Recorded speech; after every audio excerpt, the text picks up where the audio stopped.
antes. Ella va a impartir la clase del día de hoy y nos indica que podemos hacer preguntas y aportaciones durante su clase sin ningún problema, ¿vale? Entonces, Magali, bienvenida y es un gusto. Comenzamos con tu clase. Muchísimo. Ay, te silencié, perdóname, perdona. Ahí está. Listo. Ya te silencié.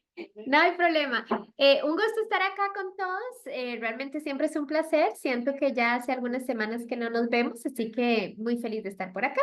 Para los que no me conocen, yo creo que la mayoría, Herminda sí, Herminio también, John y Adriana y la otra persona que está acá, que no sé cómo pronunciarlo, creo que no. Así que, bueno, yo soy ubicada en Costa Rica, soy licenciada en Derecho, especializada en Derecho informático y toda la parte de ciberseguridad. También soy graduada en criminología y en administración de empresas. Mi rol ha sido siempre alrededor de la ciberseguridad, del liderazgo y la parte de criminología y perfilación criminal en conjunto con otros compañeros. Entonces, bueno, pues es un placer y podemos ir dando inicio a la clase. Como Clara dijo, pueden ir agregando comentarios en el chat, pueden ir también aportes o si algo quisieran saber adicional, podemos ir colaborando para hacer la clase bastante dinámica. Como somos poquitos por ahorita, puede que ya ahorita se nos haga más grande la audiencia, vamos a ir trabajando el material, esperemos que, ¿verdad? Se nos dé la hora completa, si no nos extrañen, si puede ser un poquito menos, porque a veces entre menos personas tenemos en la audiencia, a veces son menos preguntas y eso podría reducir el tiempo de la clase en caso de que así fuera. Entonces me gusta siempre darles el heads up cuando son menos de 10 personas, ¿verdad? El contenido se toca o se va a abordar de la misma manera. Vamos a tener, de hecho, un video que es bastante interesante. Todo va a depender, pues, de las interacciones y preguntas que tengamos en la clase. Perfecto. El día de hoy vamos a ver la psicología del delito. Hay muchas áreas dentro de lo que es la criminología que van a tomar un punto súper importante en lo que es el estudio, ¿verdad? Del delincuente. Ahora, la criminología como tal va a ser esta rama que nosotros, o esta ciencia social que nosotros vamos a utilizar para entender el delito en el contexto social. Entonces vamos a empezar a trabajar o comprender los factores no solamente sociales, sino también culturales, y de ahí tratar de ir viendo pues las causas y todo lo que se da con respecto a la frecuencia, a la prevención del delito como tal. Entonces, dentro de todo esto hay distintas disciplinas de las cuales la criminología se va a alimentar. Y dentro de estas vamos a tener la psicología criminal. Y en la psicología criminal vamos a comprender un poco más a fondo qué es la psicología del delito. Entonces, vamos a iniciar con, con la definición de la psicología del delito. Cuando nosotros vemos la parte de delito como tal, sabemos, ¿verdad?, que es cualquier acto que se comete, ¿verdad?, contra las personas, ya sea de carácter físico o ya sea incluso ahora cibernético, que es parte de mucho lo que la delincuencia se ha ido actualizando. Y vemos que la psicología del delito se va a definir como esa rama de la psicología que va a buscar comprender cuáles son las raíces sociales e interpersonales de las conductas delictivas.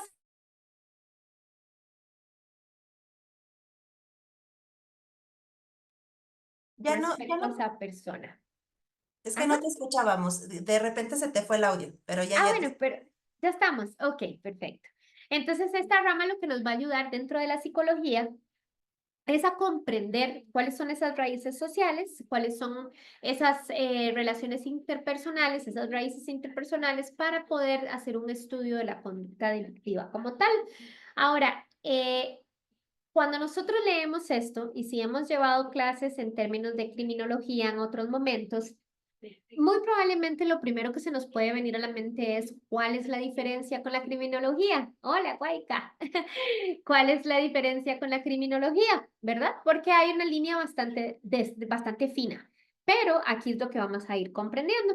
Entonces, dentro de lo que es la psicología del delito, vamos a tener como objetivo mejorar las técnicas de rehabilitación, que también es parte, ¿verdad?, de lo que la criminología hace, pero vamos a ocupar un aporte interdisciplinario. Y aparte de eso, pues la prevención en los delitos o el tipo de delito que cometen los delincuentes. Esa es la definición de la psicología del delito. Cuando nosotros la vemos y la analizamos, tratamos como de abordarla desde el punto de vista pues ir más a fondo, comprender cada una de ellas. Lo primero que se viene a la mente siempre es que la psicología del delito es muy parecida o muy parecido al término de la criminología o la función de la criminología. Entonces, ya aquí vamos a ver que el objetivo principal de la psicología criminal es estudiar los pensamientos, esas emociones y la acción en los delincuentes. Entonces ya no se va a centrar en el contexto social o en el contexto cultural, sino que se va a centrar en los procesos mentales como tal. Y de ahí la misión se va a mover a entender cómo piensan las personas, cómo es que estas personas llegan a este punto de quiebre o a este punto de inflexión en el cual van cambiando, ¿verdad? Dentro de lo que es el comportamiento social y por qué cometen los delitos, cuáles son los motivos, que aquí es donde está esa línea fina, esa fina línea entre la criminología y la psicología del delito.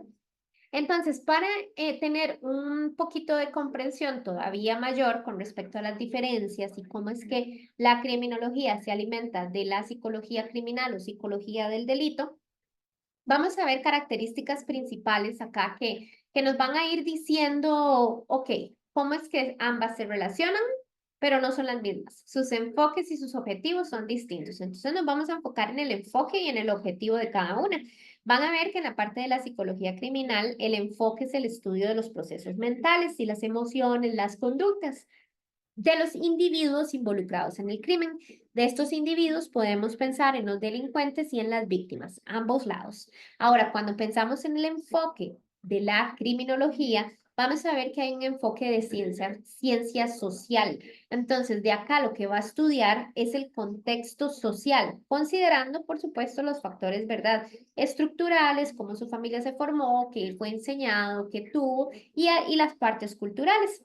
Entonces vemos que ahí está la primera diferencia. ¿Ok? La segunda diferencia que vamos a ver es en el objetivo. Cuando nosotros vemos la psicología criminal, vemos que el objetivo como tal de ella es analizar los motivos, los trastornos mentales, los patrones de comportamiento criminal. Ahora, no es que la criminología no lo haga, sin embargo, necesita de un psicólogo criminal para poder avalar, ¿verdad? La parte de la mente, la parte de la psicología. Entonces, cuando venimos a pensar en lo que la criminología hace, vamos a ver que la criminología va a ver la comprensión o el análisis de las causas, la naturaleza, la frecuencia y la prevención del crimen en la sociedad. Entonces aquí vamos viendo otra diferencia. ¿Cuál es el objetivo de la psicología criminal? Pues analizar los motivos, ¿verdad? Y de los trastornos, los motivos y los trastornos mentales o patrones de comportamiento en el término de la criminología. El objetivo va a ser comprender las causas y la naturaleza y la frecuencia incluso ¿verdad? En la que se dan este tipo de delitos y trabajar en conjunto para poder tener una prevención del crimen en la sociedad. Ahora, cuando vamos a la aplicación como tal, vamos a ir comprendiendo otras diferencias. Entonces, en la aplicación nosotros vamos a ver que tenemos la perfilación criminal. No que se descarte al 100% de la criminología, pero vamos a necesitar el aval de un psicólogo para poder decir este es el perfil criminal como tal. ¿Por qué? Porque vamos a ver la parte mental, la parte de emociones y de conductas, pero nosotros como criminólogos vamos a darle poner la cereza en el pastel, ¿verdad? Con términos de la investigación de las tendencias criminales, cuáles son las cosas que están pasando a nivel de la familia, por ejemplo, o cuáles son cuál es el desarrollo de las políticas de prevención, cuál es el impacto que este delito está causando a nivel social. Entonces ahí vamos viendo un poquito más de la diferencia de una u otra. Voy a esperar acá a ver si tienen alguna pregunta o tienen alguna duda. Ok, entonces voy a ponerles por acá un poquito, voy a pasar más bien a la otra diapositiva porque creo que por ahí lo pueden ver como referencia. Vamos a ver la diferencia clave. Entonces, ahora, entendiendo todos estos conceptos, todo este trasfondo, vamos a ver que la psicología criminal se va a centrar en el individuo y los procesos mentales relacionados con el crimen. Y de hecho, cuando uno lleva la carrera de criminología, siempre hay una materia completa o un bloque completo relacionado y totalmente alineado a la parte de la psicología criminal. Entonces, de acá entendemos la mente. Psicología criminal, el individuo y sus procesos mentales. Cuando vemos la criminología, vamos a analizar el fenómeno del crimen. Vamos a comprender en un contexto más amplio por qué se está dando este fenómeno criminalístico y de ahí vamos a abordar factores sociales y factores económicos y factores culturales. Entonces aquí vemos cómo una se va alineando con la otra. Ambas disciplinas van a colaborar en la lucha del crimen, ¿verdad? Pero la psicología criminal va a aportar una comprensión muchísimo más profunda de la mente del delincuente, mientras que los criminólogos o la criminología como tal va a dar ese contexto social, ese contexto estructural para abordar la prevención y la reducción del delito en la sociedad. Hasta acá, ¿vamos clarísimos? Y pueden ponerme tal vez unos comentaritos por ahí para nada más entender que sí vamos claros. ¿Les queda alguna duda, algún aporte?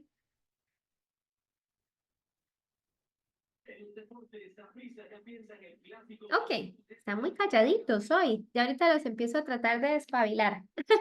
Perfecto.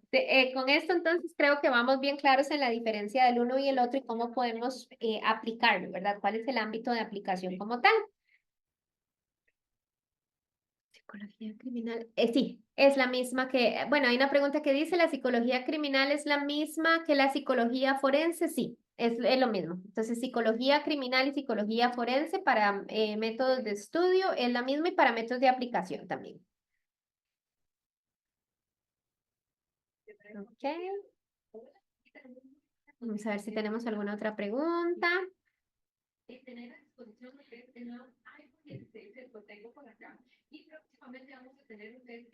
Cuando tenemos, hay un punto que podemos agregar con psicología criminal y psicología forense, que tal vez puede ser una diferencia. Estoy analizando por acá la parte legal. Digamos, como cuando hablamos de los contextos legales o del análisis legal y la evaluación de las personas ya incluidas en procesos criminales o en procesos, pues, judiciales, no criminales, sino judiciales, como testigos, víctimas. Entonces, creo que ahí hay una línea delgada de diferencia entre una u otra, porque la forense nos va a dar un poco más en la parte legal como tal. Creo que esa sería como la única diferencia que le encontraría entre psicología criminal y la psicología forense. Ok, bueno, espero haber respondido tu pregunta, Guayca. Vamos con los factores psicológicos los factores psicológicos en la conducta delictiva. Dentro de los factores psicológicos de la conducta delictiva, vamos a ver tres puntos muy importantes. Dentro de estas tres cajitas, estos puntos importantes, vamos a ver los trastornos de la personalidad, vamos a ver la impulsividad y la agresión y la cognición delictiva.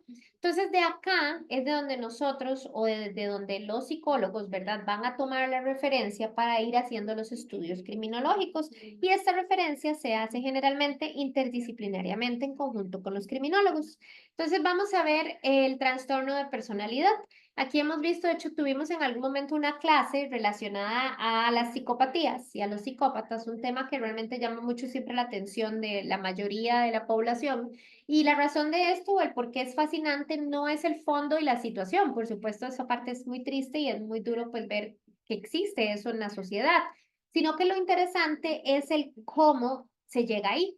¿Cómo es que una persona puede realmente cometer este tipo de delitos, incluso ya cuando son psicópatas, que no es un tema emocional, un momento de enojo o no es un tema de un conflicto que ya haya existido, sino que hay un patrón en cada uno de esos eventos en los que ellos participan? Entonces, cuando vemos la parte de los trastornos de la personalidad, vemos que son individuos que cuando cometen estas faltas, ¿verdad? No tienen empatía. Y eso lo hemos escuchado y para aquellos que sí, que ven muchos programas de esto o que lo han leído, el no tener empatía en la parte de trastorno de la personalidad, es importante comprender hacia qué se refiere, porque el no tenerla no quiere decir que no se tiene nunca, sino que hay muchos y se ha comprobado en estudios, pues, ¿verdad?, recientes, que muchos de estos, pues, psicópatas o personas con trastorno antisocial de la personalidad tienden a tener empatía cuando saben que tienen que tenerla, o sea, son comportamientos aprendidos. Pero cuando nosotros vemos el trasfondo como tal, la empatía realmente no existe, no es parte de ese ser, de esa persona como tal. Y con respecto a la empatía, ahí venimos a otro sentimiento. Ustedes han visto que generalmente cuando uno comete un error o cuando uno hace algo que estuvo indebido, que uno sabe que pues no estuvo bien, generalmente uno tiene un sentimiento como de, ay, no hubiera hecho eso, o quizás tal vez hubiera hecho otra cosa. Esa es como la conciencia, ¿verdad? La parte de nuestro cerebro diciéndonos, hey, acá, hasta acá había un límite y traspasamos ese límite. Entonces, cuando pensamos en eso, pensamos en el remordimiento. Eso es algo de lo que realmente las personas con trastorno antisocial de personalidad no tienen, carecen de ese remordimiento. Realmente cuando se habla con ellos o en entrevistas que ustedes pueden ver, una indiferencia en términos de lo que pasó o lo que hice. Y después tenemos la parte del control de impulsos. Cuando nosotros vemos estas tres áreas, o sea, agarramos las tres áreas, falta de empatía, control de impulso y remordimiento, y vemos que en ninguno de ellos hay ni control, ni tenemos un interés activo, o no interés, sino más bien una reacción en cada una de estas áreas. ¿Por qué? Porque no tenemos empatía o no tenemos ese sentimiento de, ay, esta persona le va a doler esto, o tiene este sentimiento de, oh, no me gustaría hacer esto porque creo que va a sufrir. Eso no va a existir. No hay un remordimiento, entonces cuando lo hace no hay ni siquiera una reacción de voy a dejar de hacer esto porque esto y esto, ¿no? Eso no va a existir porque no existe ese remordimiento. Y ahora tenemos la parte del control de impulsos. ¿Qué pasa con el control de impulsos? Ya sea un impulso sexual, ya sea un impulso de enojo, ya sea un impulso de venganza. Todos estos impulsos siempre van a ser un detonante de una acción. Entonces, cuando nosotros vemos eso, vemos que hay una predisposición súper alta para actuar fuera de las normas sociales y para satisfacerse a sí mismos.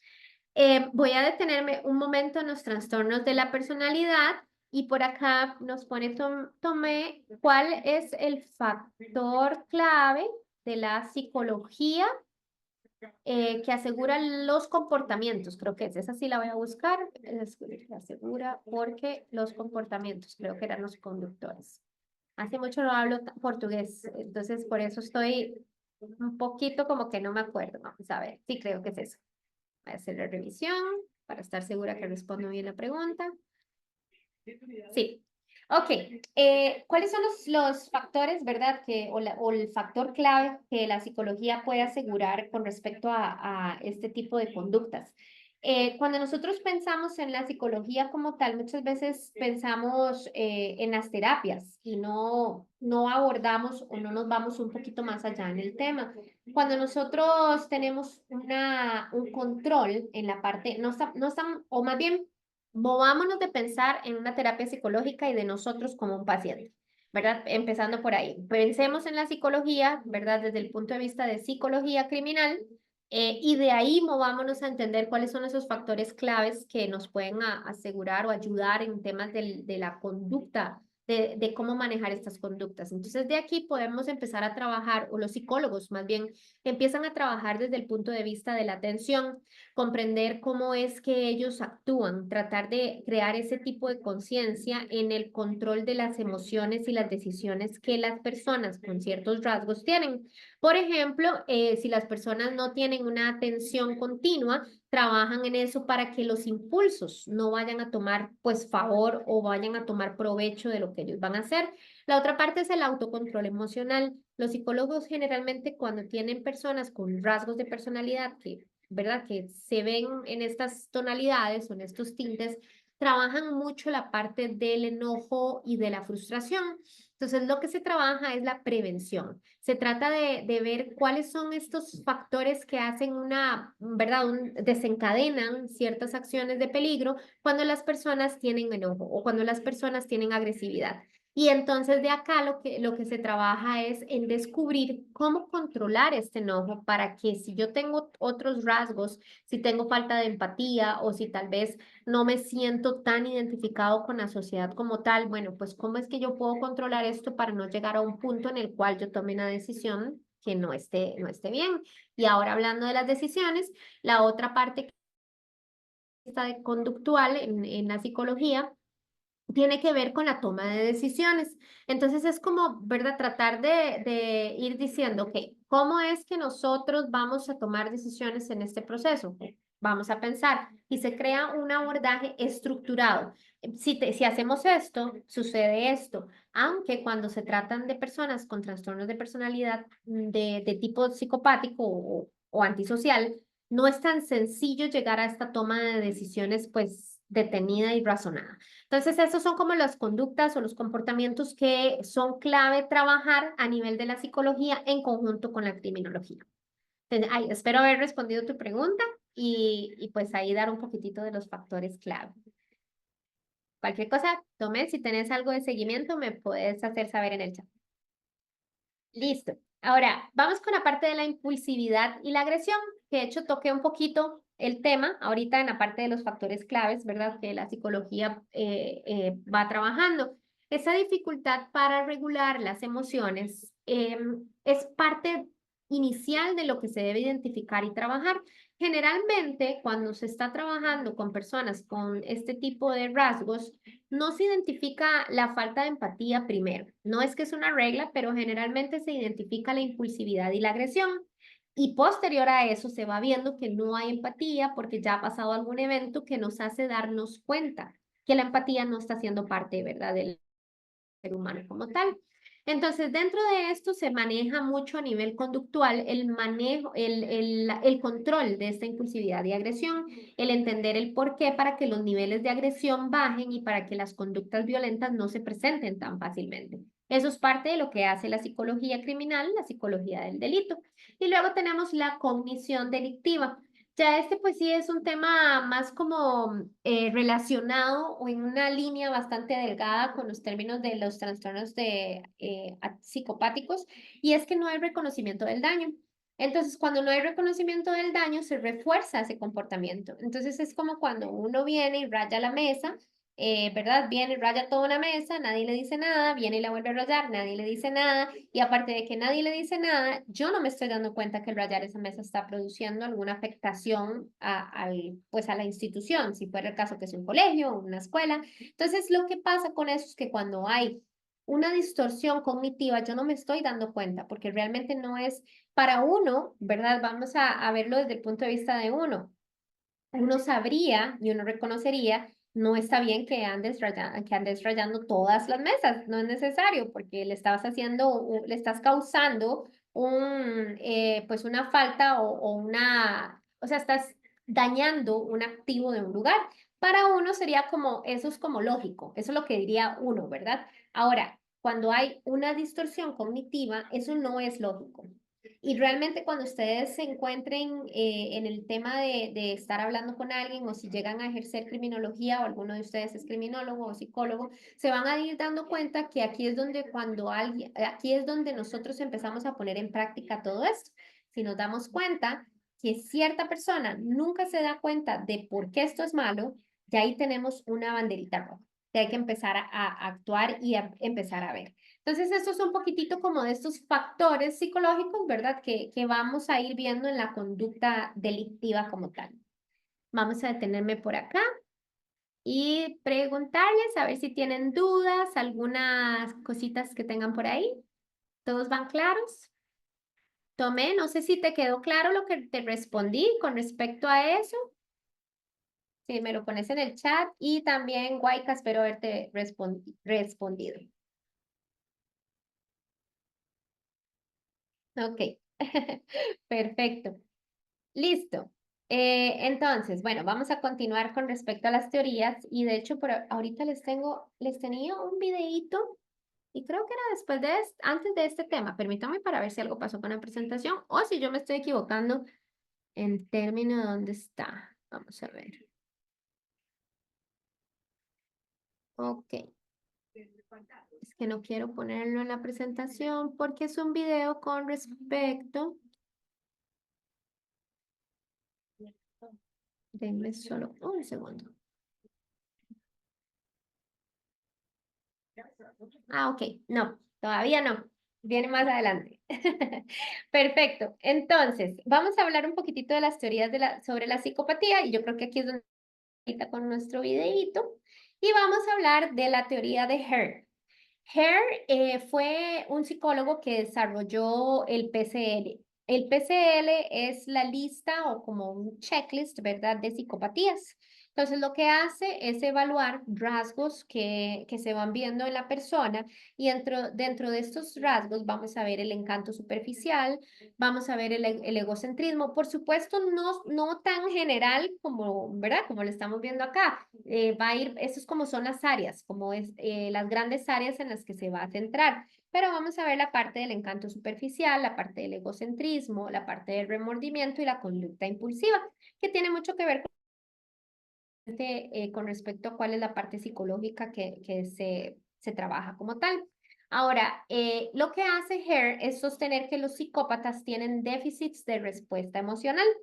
Entonces, ¿qué ocurre? Que cuando el psicópata tiene muy fuertes ciertos rasgos, se va a ir envolviendo en su mismo problema de reconocer las emociones. ¿A qué me refiero con el mismo problema de reconocer las emociones? Es que no existe. Este reconocimiento de emociones queda nulo. Entonces, acá ya hay cosas como el miedo, la angustia, temas como el buscar. Yo les comentaba en otras clases que estuve estudiando una adolescente con otros profesionales en el área, tanto de criminología como de psicología. Los adolescentes generalmente no son diagnosticados por un tema de que están en la adolescencia y porque no es un tiempo para diagnosticar como tal un adolescente según la psicología. Sin embargo, estábamos haciendo un estudio en una muchacha de 17 años y dentro de ese estudio que estábamos trabajando a nivel local, nos dimos cuenta que ya habían ciertos rasgos que si los padres no identifican, ¿verdad? Desde unas edades tempranas, entonces estos rasgos lo que van a hacer es aumentarse. En algunos de los casos podría ser un tema meramente de adolescencia y alivianarse, pero es mejor poder abordar estos rasgos que dejarlos pasar. Entonces de ahí creamos como un tipo de capacitación a padres para entender como dónde es que yo tengo que ver una bandera roja. Entonces, cuando nosotros vemos la teoría de Hare, aquí es parte de las teorías que nos ayudan a entender cuáles son esas banderitas rojas. Si nosotros vemos que una persona, ya no vamos a hablar en el caso de este adolescente, pero, o más bien les voy a dar el ejemplo, pero vamos a trasladarlo a adultos. Tratemos como de no pensar tanto en la parte de la adolescencia, porque como les decía, esto puede ser cambiante y lo importante sí es abordar las áreas que son como más clave, pero sin pensar o brincar a la conclusión de que tal persona tiene ¿verdad? Un tema de trastorno antisocial de la personalidad, ya que para eso se requieren estudios o incluso el trabajo interdisciplinario entre psicólogo y criminólogo. Ahora, dentro de esto, lo que se observó es que esta persona, cuando se le decía, pero vos no te, a ver, vos te das cuenta que tal persona, porque se hicieron como grupos de revisión y se estuvo observando por un tiempo, entonces se le pregunta, ¿no te das cuenta que esta otra persona siente una necesidad de que le expliques por qué pasó esto y esto? Y la respuesta en común, porque eso no fue una sola vez, este es solo un ejemplo, es como, no, ¿para qué? Entonces, cuando pasaba algún conflicto, siempre se le preguntaba, ¿vos qué harías? Y siempre la respuesta era, nada, no creo que esto haya sido la gran cosa. Entonces, uno va viendo una tendencia en la cual las emociones como el miedo, la angustia de las otras personas, la tristeza, las necesidades de los demás empiezan a ser nulas en vista de las personas con trastornos psicopáticos o trastornos antisociales de la personalidad. Entonces, lo que hizo Hare fue crear esta escala para ir comprendiendo hacia dónde nos estábamos moviendo cuando se hacía el estudio de ya sea delincuentes o de personas en la sociedad para poder tener una forma de prevenir que esto llegara a puntos ya de pues homicidios y todo lo que sabemos que sucede con las psicopatías.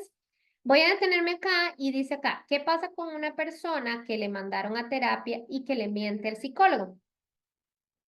Ahí pasan bastantes cosas. Entre todas las posibilidades, ¿verdad? Voy a mencionar las más frecuentes. Entonces, dentro de eso es uno, no cree en la terapia psicológica, probablemente está yendo porque tiene que o porque es un requisito, entonces pasa mucho que miente. Dos, el profesional en psicología tiene técnicas para darse cuenta de eso, entonces podría empezar a detectar algún tipo de situación o trastorno relacionado a cualquier otro. Y la tres, habría que entender como el contexto ¿verdad? Social de esta persona para poder dar una respuesta un poquito más certera. Pero generalmente esos son como los 3 puntos más importantes en términos de por qué las personas mienten en una terapia. Ahora, ya hay otros casos donde sí se trata de algo más serio. Este, con esta persona que les estaban comentando, lo que hacía era omitir mucha información en las terapias psicológicas, información que se conocía precisamente por esta observación que les estoy comentando. Entonces era su manera de manipular o engañar a las demás personas con respecto a lo sucedido. No digo que este sea el caso porque te mencioné, ¿verdad? Otros puntos importantes que tienen que tomarse en consideración, pero sí, definitivamente es un área donde hay que ir viendo cómo se puede ayudar para que no sea, para que esas terapias no tengan información falsa, porque si no podría existir algo más de fondo. Y Luz Mila, espero te haya respondido, Herminda, si no me pones en el chat si ocupas una aclaración. Luz Mila dice, en algún momento estas personas tienen conciencia, por ejemplo, si están privadas de libertad, se arrepienten. Eh, bueno, los estudios dicen, con respecto a lo que han estudiado ya con psicópatas que están privados de libertad, que la mayoría del tiempo esto no ocurre. Yo no voy a decir que no ocurre nunca porque me he leído muchísimo sobre el tema, pero no me he leído el 100%, así que no sé si habrá algún caso en el cual estén rehabilitados. No lo he escuchado ni lo he leído, pero cuando uno ve ciertas entrevistas, comprendiendo ciertas cosas, no hay en ellos una ratificación de ese hecho. No hay como, hice esto, pero me arrepiento por esto y esto. Eso existe en una minoría bastante, debe ser una minoría, pues de verdad que un porcentaje bastante grande, porque los psicópatas, por su falta de remordimiento, por falta de todo esto, ya viene a ser también un punto genético, una parte, no quiere decir que esto se herede, tampoco quiere decir que no. De hecho, hay muchos estudios que dicen esto puede ser heredado, puede que no, pero ya viene a ser un desbalance de su equilibrio en temas hormonales, no hormonales, sino en temas como de serotonina, dopamina. Acabo de olvidar el nombre de ellos, si no por aquí me pueden brincar, pero gracias. Entonces, de ahí vemos que las personas continúan un patrón y que incluso la medicación y demás puede ser de ayuda, pero no, este arrepentimiento, esta empatía no nace. Entonces es como que se aprende, por decirlo de alguna forma. Entonces la conciencia, gracias Adriana, muchas gracias porque me quedé por un momento que dije, no, no, a ver dónde estamos, neurotransmisores. Entonces, bueno, pues esa es la respuesta, Luzmila. Muy, no he visto, no he leído casos en los que haya un arrepentimiento pues real. He visto entrevistas, he leído libros en los que se dice que la persona viene y expresa un arrepentimiento, pero se ve por su lenguaje corporal, por la forma en que lo hace y por un montón de acciones adicionales que no está realmente arrepentido. Con todo gusto. Herminda, veo tu manita levantada.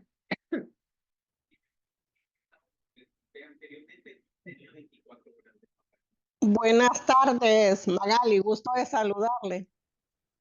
Igualmente. Mire, conozco a una persona que por cuestiones de violencia doméstica tuvo problemas con el esposo, lo denunció y fue a poner en la denuncia que hizo en las autoridades, la mandaron a un psicólogo.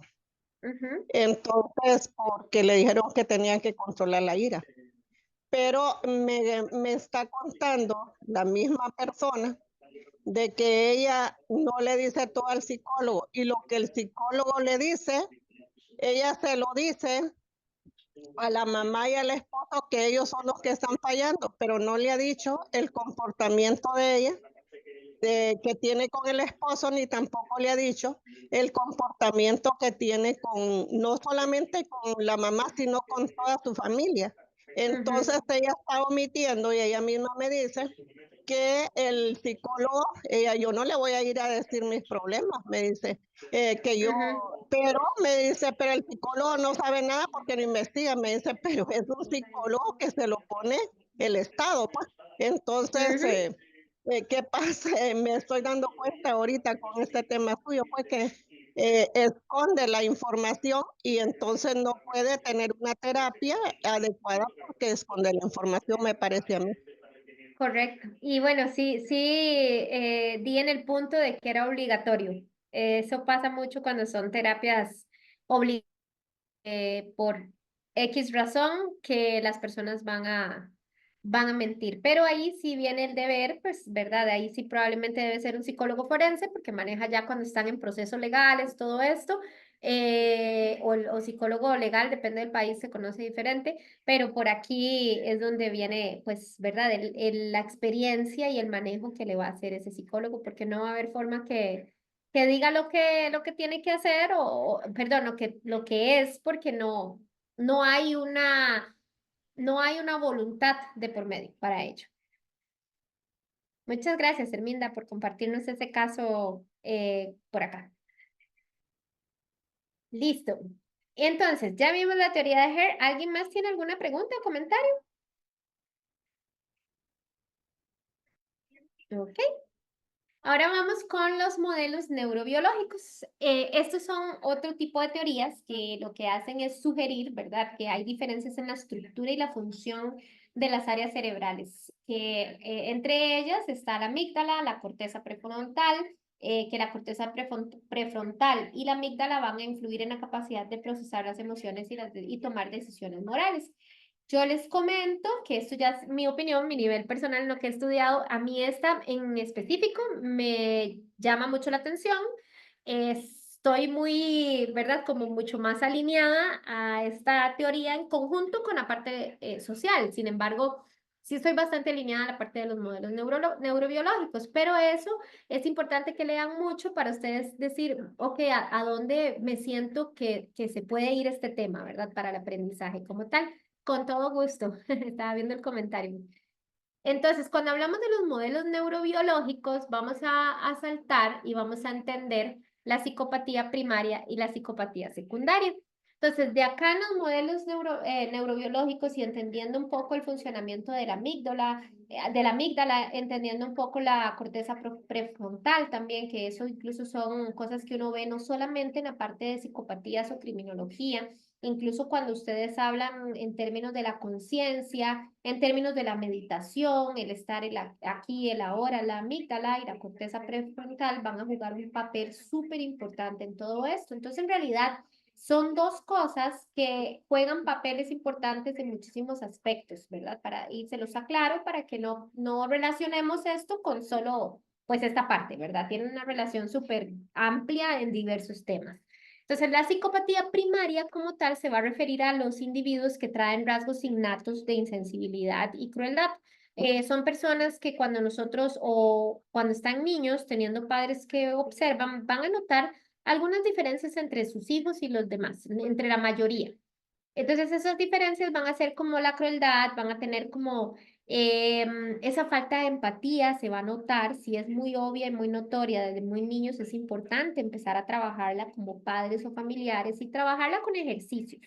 Porque el trabajarla no es vas a terapia y punto, no, la terapia es súper importante, pero hay que también ir haciendo la parte de la autoconciencia, los ejercicios. ¿Por qué no sentís esto? O preguntas como si le pegas al perrito una patada, ¿qué crees que va a sentir el perrito? ¿Verdad? Entonces, este tipo de preguntas nos ayudan a nosotros a ir entendiendo si hay algún tipo de trastorno y refiriéndonos a la psicopatía, porque yo siempre lo aclaro y sé que lo he aclarado unas 3, 4 veces, pero hay muchos otros trastornos que pueden ser cuando vemos que esto ocurre en niños. Ahora, si nosotros vemos que hay falta de empatía, que adicional a eso no hay remordimiento, que hay mucha crueldad, entonces ahí sí es donde es importante pues consultarlo con un profesional de la salud en psicología.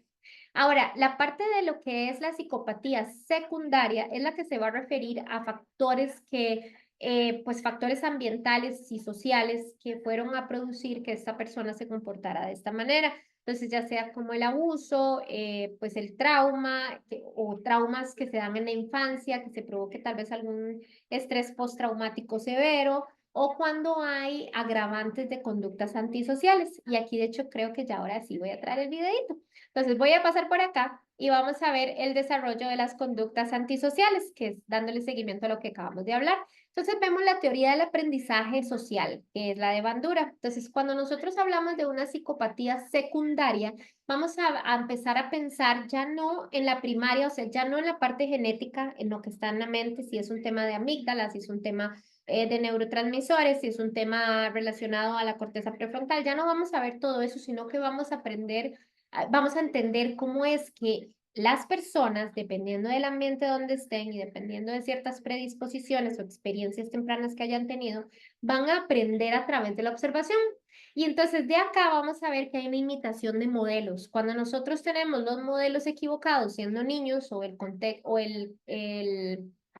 la parte ambiental, ¿verdad? No es la más correcta o la más adecuada y se refuerzan conductas violentas o conductas delictivas, vamos a ver cómo estas experiencias tempranas van a afectar en la conducta que se va a tener de un niño en su vida pues adulta e incluso adolescente. Entonces acá es donde les traigo un video que me gusta muchísimo y es el experimento de Bandura. Entonces ya se los voy a compartir en la pantalla. Me dicen si ven, creo que no, sí lo ven. Sí, perfecto. Vamos a ver si tenemos el sonido. Vamos a ver, permítanme un segundo para compartir sonido. Ok, voy a ponerlo, creo que sí estoy compartiendo sonido de mi compu. Vamos a ponerlo. A ver si está desde el principio. ¿Escuchan? No. Ok. Sí, sí, sí, sí, bueno, sí se escucha. Sí, ok, perfecto. Entonces voy a subirle al volumen. Vamos a subirle por acá el volumen. Y me dicen si lo escuchan por acá bien. Vamos a ver cómo está. Aquí está todo. Listo. Pues había sufrido 2 derrames, siempre infarto. Esto agrava evidentemente su condición.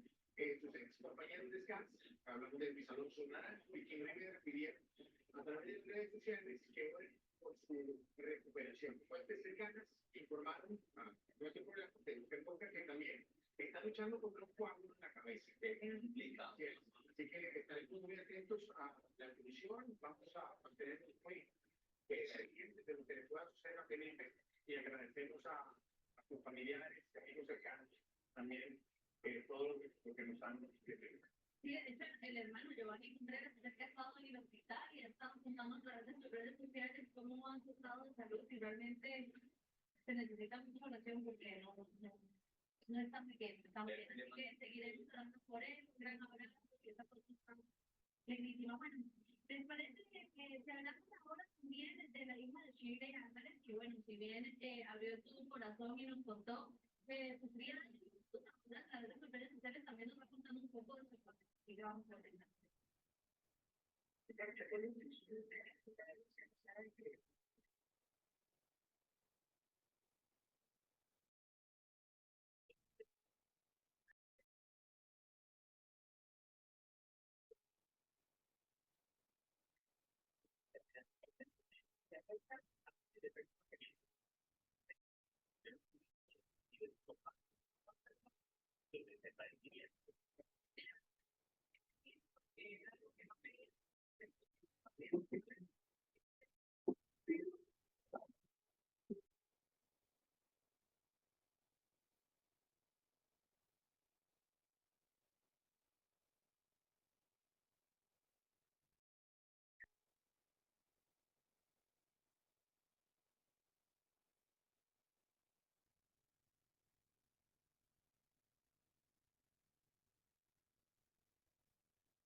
Momentos difíciles, familia.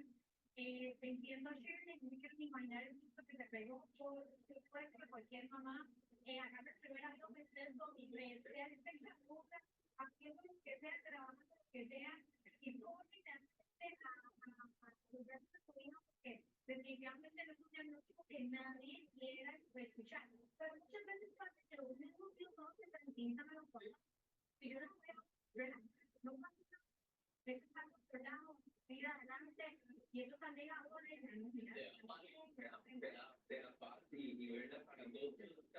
Es que me acuerdo de ella súper chiquitita, de vez en cuando la traía aquí al canal, entonces recuerdo muy lindo. Y las dos están muy bien, me parece el apoyo de... Ok, espero que les haya gustado. Bandura es un súper estudioso en todos estos términos y bueno, ya vieron todos los cambios que provocó. Y ahí sí les dejo la pregunta cuando hablamos de la psicopatía secundaria, ¿qué tanto ustedes piensan que realmente se refuerzan estas conductas delictivas desde niños? Entonces, por ahí vamos viendo por qué en la criminología y en la psicología se estudia tanto el ambiente en el que vivió la persona, los factores culturales, los factores sociales, para ir comprendiendo cómo es que nosotros podemos evitar, pero también entendiendo por qué ocurrió. Entonces, bueno, esa es la teoría del aprendizaje social de Bandura y vamos a irnos a la teoría de la anomia, que la anomia es uno que a nivel de sociología es muy importante también y lo que hace es sugerir que los individuos no pueden alcanzar las metas culturalmente valoradas por medios legítimos, sino que recurren a la delincuencia. Entonces, muy probablemente esa frustración que hay de la falta de acceso a esas oportunidades o tal vez una frustración de falta de acceso económico o social derivan conductas criminales. Entonces aquí venimos en los ejemplos de las personas que tal vez crecen en un barrio pues con pobreza, no tienen acceso a ciertos pues cursos o capacitaciones, que ahora eso ha cambiado un poquito en términos de que hay muchas cosas que son gratis, ¿verdad? En internet, pero tal vez no tienen el conocimiento. Entonces aquí venimos con la parte social, la limitación social. Entonces, ¿qué pasa? Que la teoría de la anomia sugiere que lo que va a hacer el individuo es decir, ok, como yo no puedo conseguir esto de esta manera, entonces lo voy a conseguir de la manera que tengo accesible. Y para este tipo de ambientes, ¿verdad? Sociales, la manera accesible generalmente es la conducta delictiva. Entonces, esa es para la teoría de la anomia de Merton en 1938.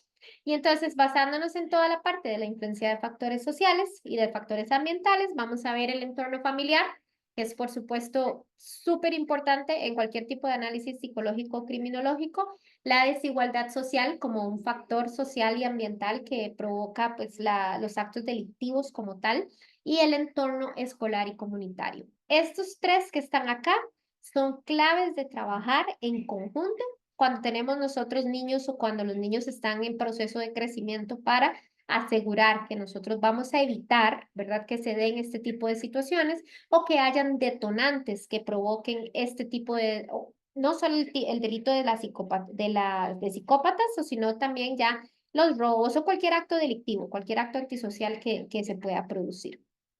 Voy a detenerme acá y preguntar si tienen dudas, tienen consultas. Espero que haya sido todo bastante claro con términos de la psicología del delito, la psicopatía primaria y secundaria, cómo es que se convierten muchas de estas personas tanto en antisociales como también cuáles son los factores que refuerzan, ¿verdad? En términos tanto a nivel cerebral como cultural, social y ambiental. Entonces, me encantaría escuchar si alguien tiene una